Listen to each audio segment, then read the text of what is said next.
At eRoad, we believe fleet management doesn't have to be problematic. It should be effortless, connected, and future-ready for your heavy-duty operation. With a reliable, accurate technology solution, you can elevate your fleet's performance, improve productivity across your business, monitor events as they happen, and reduce costs and downtime. Get on the road to better fleet management and safer, more productive operations. Go beyond the basics and visit eroad.com today.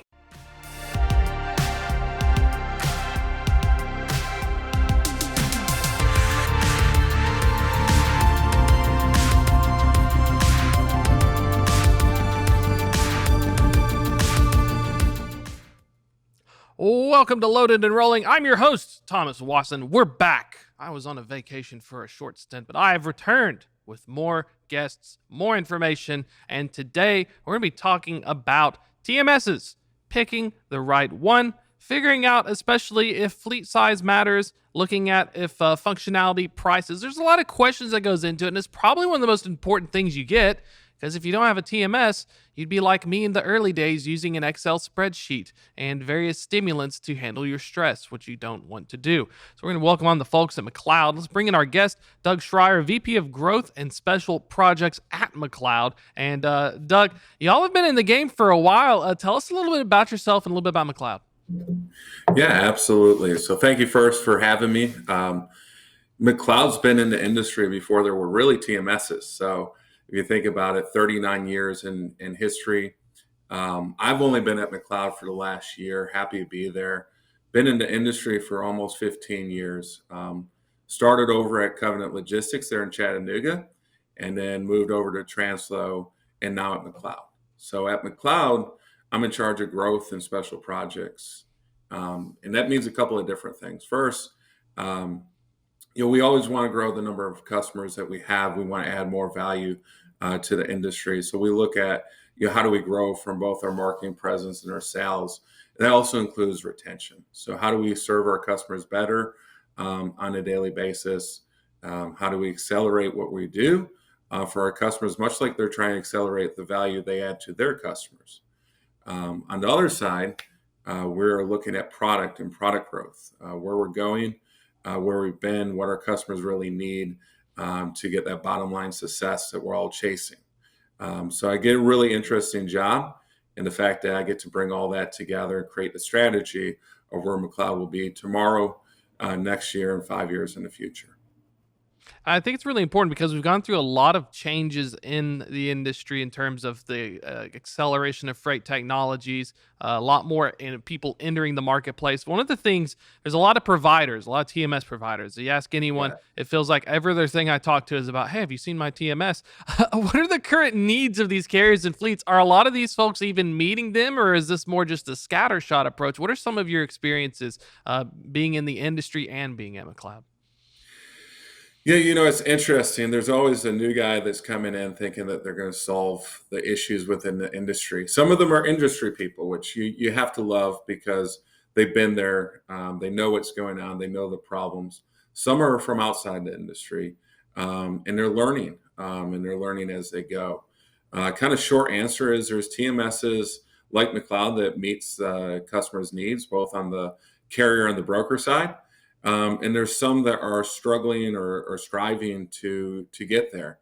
And I think it's one of the most important decisions for a carrier to make is their TMS. It's ultimately their connecting tissue to everything that they do out there, from their drivers to their payroll, full order to cash for their customers. So making sure you understand what your requirements are, making sure that you have a TMS that's able to meet your requirements. And most importantly, much like my title is growth, you have to have a TMS that's willing to grow with you, willing to partner with you.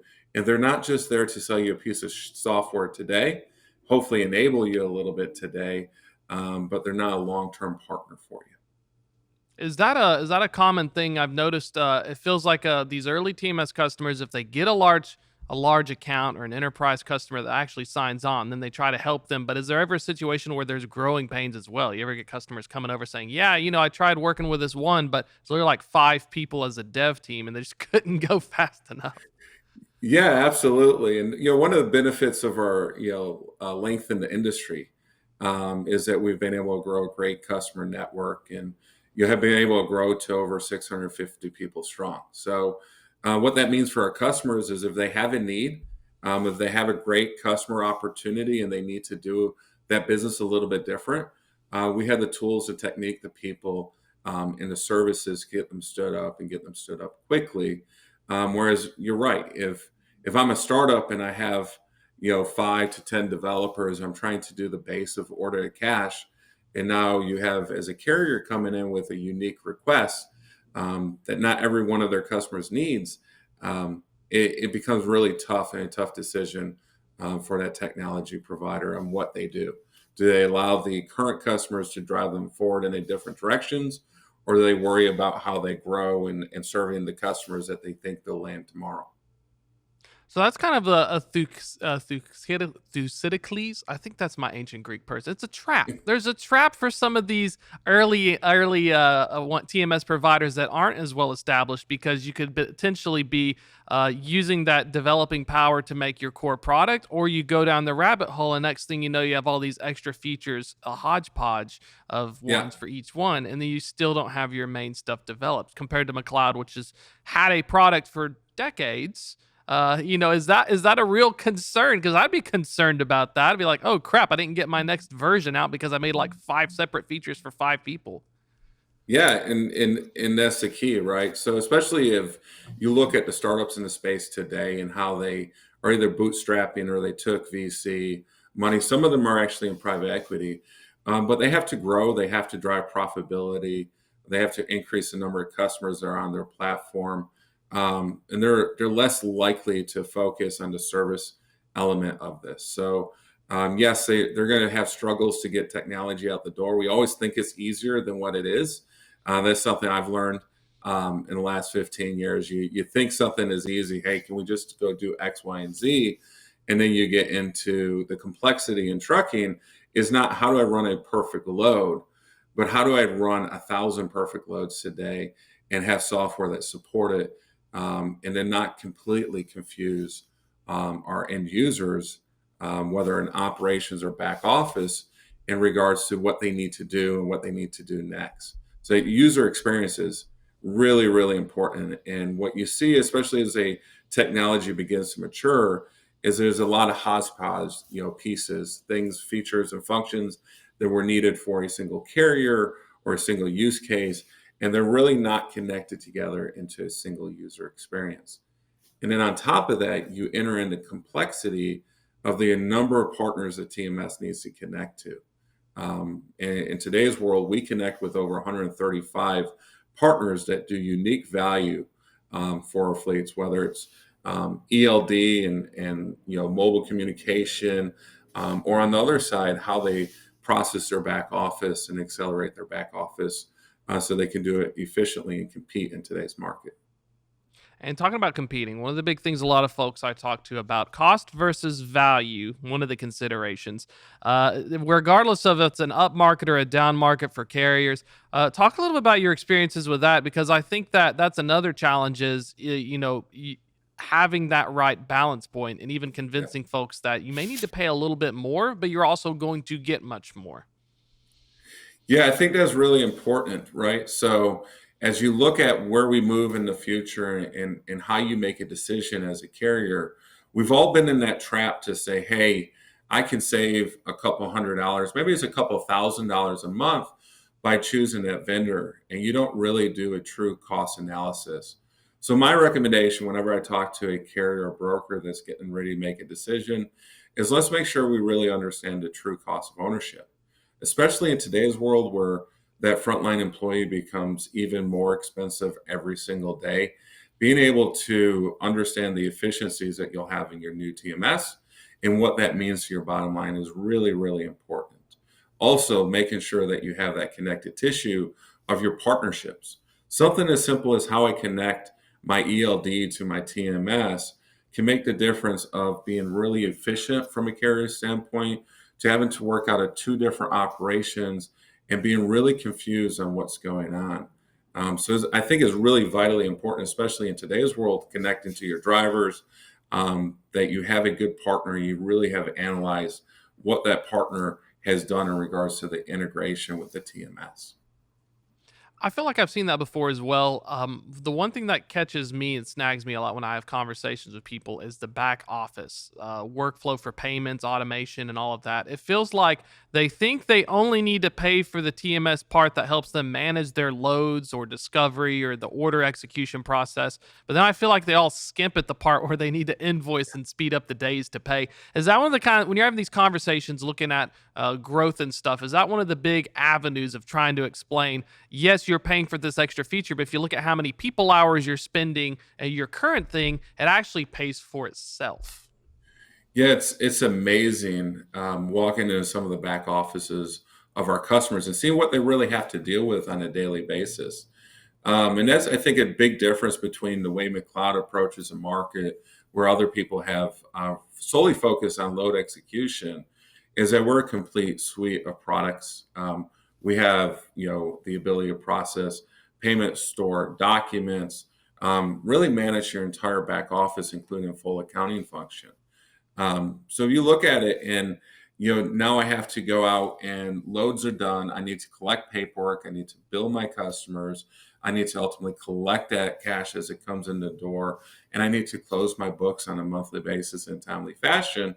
How do I do that? And what does that look like within the TMS that you have today or the TMS that you're considering tomorrow? And I think that's truly a strength of McLeod, is that we have a complete system, including the back office, that we spent a lot of time looking at the efficiency of the back office. And I had the opportunity to go in and see a customer just a few weeks ago in which, a single person in the back office was processing their entire invoices for their full brokerage, right? Not to mention a half person managed their entire carrier side.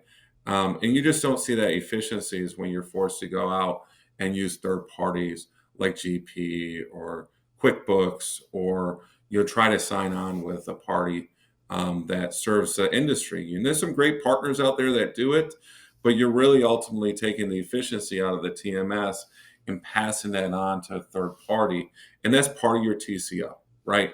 If you're going to need somebody that's going to process your paperwork or help you process your paperwork, you should consider that within your total cost of operations when choosing your next TMS.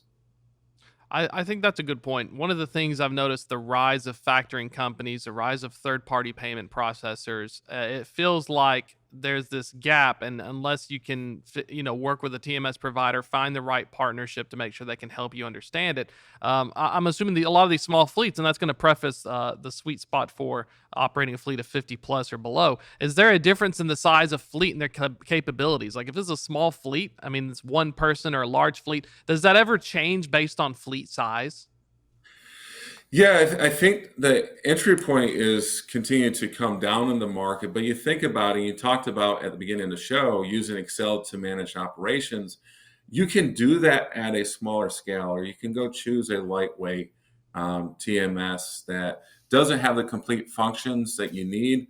But all you're trying to do is communicate the load to your driver, make sure that you're executing it and within the service parameters for your customers, and you can do that. I think the complexity of the market is doing it at scale. So once you go above 50 trucks, you really look at how many people you have in your back office to support it. My recommendation is to consider enterprise class TMS. And there's only several providers out there that really provide that enterprise level product and enterprise level support. So I would start looking at those guys and then doing your TCO. If it doesn't make sense financially, our goal for all of our customers is to improve the bottom line. Anybody that's running McLeod today, we want them to have a strategic advantage when competing with non-McLeod customers. So if it doesn't make sense and the TCO analysis comes out that there's a better option out there, we'd hate to lose you as a potential customer, but we understand. But we want to help you run those numbers, and I think 9 times out of 10, we'll come out on the top. And talking about running the numbers, the growing pains beginning at 50 trucks, it's amazing because when I started at a startup with like 5 trucks and doing it all like a one-man band, that was rough. But when I was at a US Express, I was part of a large organization with automated processes. We could run 55 on a single fleet manager, but using Yeah. a TMS functionality to spread out the work among departments. What are the features I need? What capabilities? Because we're going from Excel, we're having the conversations. I'm calling up Doug. I'm like, Doug, I'm getting big. What do I do? What are the first things that they're looking for, or things that maybe they missed? Yeah, it comes down to how efficiently you run your network. And a lot of TMSs don't even take this into consideration. But there's really two things that, from the first day I walked into to Covenant 15 years ago, and I'm trying to figure out the business dynamics and what makes a successful fleet versus not, it boils down to velocity and rates. So, when I ask a potential prospect, what they're doing from the back office standpoint, how they help drive efficiencies within it, the first two areas I want to look at is how do you get rating intelligence in so that you can handle RFPs, you can handle bids or mini RFPs, and you can handle spot quotes. If you don't have that data built into a system, you should. A couple of cents a mile means a lot to the bottom line. And then second, velocity. How do you see the velocity of your fleet? When you get bigger, it's really hard to see that. You can measure in a couple of different ways. You can measure in utilization of hours of service. You can also measure it in true capacity. If a solo truck should be able to get 500 miles per day, where are you running at? And how do you drive that? If you're running today at 350, how do you help drive your fleet forward and get 375 miles per truck that's running today? And those minor enhancements, a couple of cents in the rating, a couple more miles on the truck each day will really help improve your bottom line and enrich your services. Not to mention, you're going to have a whole bunch happier driver. Drivers in today's world are either getting paid on a rev split or on a per mile basis. So when they're out there on the road and they're not running as efficiently as they want to, they're stuck behind a truck that says 1-800 more pay. It doesn't speak to the longevity of the drivers you want. And you can ultimately improve driver turnover by driving more velocity within your fleet. I like the velocity part because I feel like fleets at a smaller size only care about rate because you can't really understand velocity because you don't have that choice. And then when I did designing an OTR network, on the flip side, it was all about velocity. And Yeah. then the rates would work themselves out in the RFPs, the rolling bids, but you had to keep them moving. Is that a specific thing within a TMS? Are we at that point now where we have those KPIs functionality? For example, I used to have to pull up an Excel spreadsheet, even at US Yeah. Express, where we'd have to look at lane density analysis. Is that something that looking ahead, is that something we can teach these small fleets? Hey, I know you're making money, but here's where you could have been faster. Yeah, absolutely. So it starts with your RFPs, right, and how you handle that. So McLeod has a really robust tool. We're in fact investing in it today. I'm making that next enhancement to it. But how do I respond to my carriers, to my customers, and get the right freight in the board? How do I see the balance of my network as I'm awarded freight? That's a really difficult thing for some people to see, especially if you're working with an Excel spreadsheet. So with McLeod, you don't need to do that. But then once you bring that freight in, you begin to execute it. You need to see the profitability of it. Where do I need to weed and feed freight? Where did the freight look good within a bid? I ultimately want it, but it's not operating well. Whether it's tying up my truck for a longer duration than what I originally thought, or it's just landing into a zone at a point in time when I don't have freight out of that zone. So a lot of what you do once you start to understand your network as a larger carrier, 50 plus, is you start to balance and weed and feed the freight in and out. And then although we all would like to not, book, broker freight is a vital part to any carrier's network. So knowing when to book that freight on that broker board, making sure that truck doesn't sit out there as stranded, and you can get paid to bring them back into one of your primary networks. Those are really, really important tools. And there's something that a lot of newer TMSs or not enterprise TMSs don't even take into consideration. So that would definitely be part of the questions I'd be asking through the evaluation of a new TMS. And let's look at AI too. It kind of it dovetails into data science, artificial intelligence, machine learning. I feel like some may say it's a buzzword, some may say it's real. It's kind of like Santa Claus. Do you believe or not? Let's think about looking into that consideration for a TMS itself. Is there are there a few good use cases y'all are looking at, kind of like that example? Was this a good load, a bad load in retrospect? What are some things Yeah. that y'all are working on that front? Yeah, so AI has been around for 5 decades, right? So they actually consider the first calculator to be AI. The last year and a half, we've spent talking about generative AI and how generative AI, large language models, will help accelerate us forward. I think your TMS holds two spots within how do you deploy AI. The first is, are they producing AI solutions themselves? Is it integrated into your decision making? Is it integrated into your flow? And the second being, how do you bring in specific AI parties to the table? And if you do both really well, a carrier will be able to compete regardless if they're 50 trucks or 5,000 trucks. Let's talk a little bit about bringing AI into your solution and what TMSs should be helping you do. And I always look at this and kind of one of the key metrics I identified, back when I was at Covenant, was response time. How fast do we respond to our customers? How fast do we respond to our drivers? And in today's world, AI can really help accelerate that. You don't need to take the human out of the loop yet. I don't think we're at the point where you really want an AI bot fully communicating with your professional drivers or even with your customers for that matter. However, we can guide you. So instead of taking 20 minutes to get to my messages within my inbox, let's get it to be 2 or 3 minutes. Let's take that response time and what it takes you to craft a response from being a couple of minute response time to being a review and send. And that's where generative AI, I think, will have the biggest impact today from a TMS standpoint, is really helping you accelerate your responses. And this on the customer side, this could be quotes, it could be status updates, it can be appointment scheduling.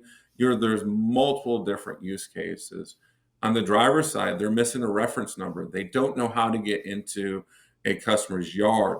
They're going to be there early and they're asking for an appointment change to be brought forward, or they're running late and they're letting you know. How do you deal with that? And then on the backside of that, we rely so heavily on the integration between your ELD workflow and your TMS. And one of the things that we try to do is make sure that it's error-proof. Good data is coming into your TMS. But do we really need a frontline dispatcher, fleet manager to go in and fix a driver's issue? Maybe they put the wrong trailer number. Or can we tell with data science and AI what the right trailer number is, automatically repair that, and then give that time back to that dispatcher, fleet manager to build a better relationship with that driver, help that driver get a couple extra miles this week, or even get on home on time. So all things that they could be spending time on versus cleaning up data as it feeds into the TMS. I think you have a good point on the ELD here while we have a little bit of time left. On the integrations, making sure that you are picking not only the right ELD, but the right partner to help you with the ELD. And even some ELD makers have their own, like, poor man's TMS. So there's even more confusion and complexity. Tell us a little bit about that. Do I need to worry about the specific ELD, or if I have an enterprise level TMS, it'll work with just about anything? Yeah, I mean, I entered into ELD space back in 2018 with a move over to TransFlow. It's a very interesting space. There's over 300 providers. They're listed as ELD providers, and they're not all created the same. But I think it's very, very important that you understand with your ELD, whichever one you chose for whatever reason, that you are integrated into your TMS. And don't take a vendor's name, whether it's the ELD provider, whether it's a TMS. Don't just ask the question, are you integrated? That's not enough information for you. You really want to see how they're integrated, what data is flowing in and out of your TMS. These are really important things. Someone may say they're integrated from a TMS standpoint, but the ELD is only providing position history into it, maybe hours of service into it, and they don't integrate on the workflow side. You really want a complete integration. So spend the time with your TMS provider, spend the time with your ELD provider, dive in deep, really look at what you're getting, and then understand that value to your fleet. Little things can mean a lot of value over time for you. So if they're missing the integration, you'll get both sides of when that integration is going to be complete. And don't move forward until you have a roadmap of when that integration will be done for you. That's some good information there. Not all integrations are equal. Make sure that it is correct. Got about a minute left here. Folks want to learn more about McLeod. Get in touch with you as well, or see what y'all are cooking up. What's the best way to find out more info or get in touch? I mean, the best way overall is to attend our user conference every September, coming up September 22nd in Charlotte, North Carolina. Also come to our website, learn more about McLeod, McLeodsoftware.com. And if you want to connect with me, any of our salespeople or any of our executive team, we're all active on LinkedIn. Connect there as well. Looking forward to opportunity to connect with more carriers as we move forward. Definitely. It's some awesome information, Doug. Thanks so much for coming on the show. Really appreciate getting to hear this information as well. I've used McLeod in the past, so good software as always. Really appreciate your time. Yeah, thank you for your time. That's going to be a wrap for this show, but if you're just joining us, we'll be on demand as well on Apple, Spotify, and YouTube, and wherever you may find your podcast needs. We also have the Loaded and Rolling newsletter. You go to FreightWaves.com/loaded and rolling. You can sign up for that. It goes out Thursdays at 2 p.m. Our live shows like this one, or pre-record shows, or any shows of the Loaded and Rolling nature, Tuesdays at 2 p.m. So if you're at 2 p.m. on a Tuesday or Thursday, you're in good hands. Join us next week. We'll do it live.